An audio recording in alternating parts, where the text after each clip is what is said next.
Hi guys! Welcome to my YouTube channel. So, may gagawin tayong prank sa kaklase ko.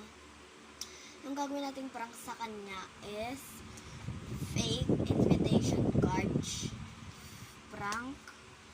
Sabihin ko rin sana challenge. Pero nandun na rin lahat gumagamit.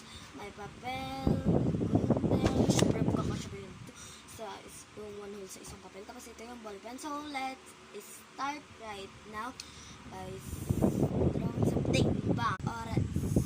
Oras na sa pagsusulat. So, let's...